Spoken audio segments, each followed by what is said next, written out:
Assalamualaikum dear students, a very good and pleasant morning to all of you. Hope you all are doing well, staying safe at your homes. Dear students, today we are going to discuss a new topic, that is maps 6th from 6th geography. आज हम maps के बारे में पढ़ेंगे।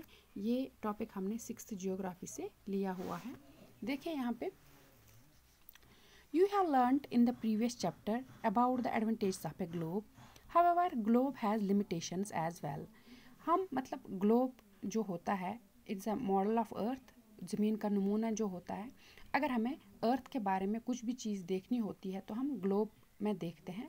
तो इसके advantages होते हुए भी इसके कुछ लिमिटेशंस भी है।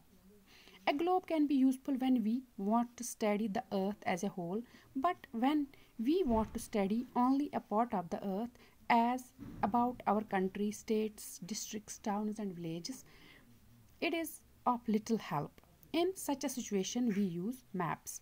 अगर हमें मतलब अर्थ एज ए होल पढ़ना होगा तो ग्लोब हमारे लिए फ़ायदेमंद है, मगर अगर हमें अपनी कंट्री या स्टेट या विलेज या टाउन ये सब कुछ देखना होगा तो उसके लिए ग्लोब हमें ज़्यादा मदद नहीं कर पाता है। तो उसके लिए हमें क्या चाहिए होता है, एक मैप चाहिए होता है जिस पे हम देख सकते हैं।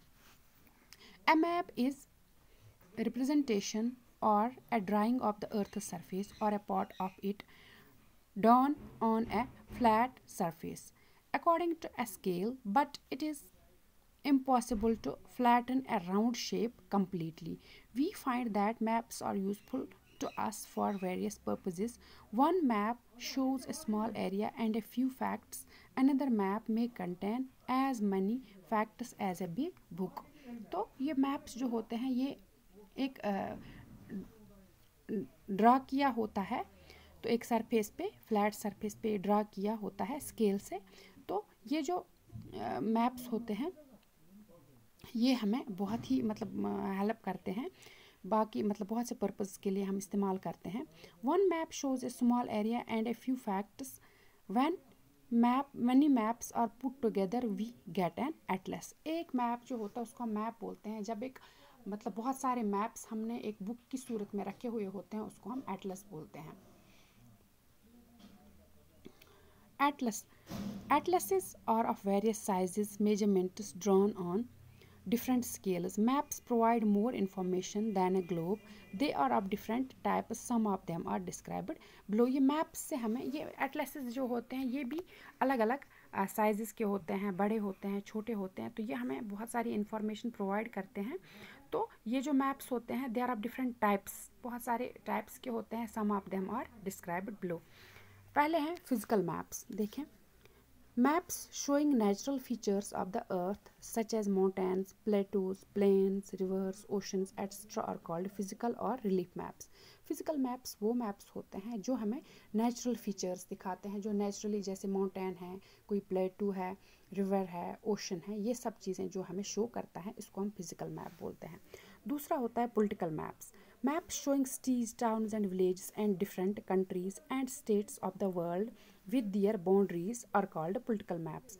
Political maps वो maps होते हैं जो हमें different towns दिखाते हैं, villages show करते हैं, countries, states वगैरह, और उनकी अलग अलग boundaries भी हमें show करते हैं। इसको हम political map बोलते हैं।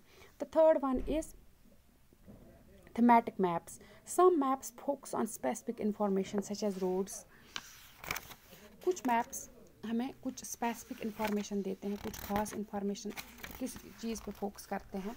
तो वो मैप्स हमें, जैसे rainfall maps showing distribution of forests, industries extra are known as thematic maps. Suitable titles are given on the basis of information provided in these maps. In maps के नाम मतलब हमने उस हिसाब से रखे हुए हैं कि जिस हिसाब से ये हमें इंफॉर्मेशन प्रोवाइड करते हैं। तो titles are given on the basis of information. There are three components of maps: distance, direction and symbol. Maps जो होते हैं तीन components होते हैं maps के. First one is distance, second one is direction and third one is symbol.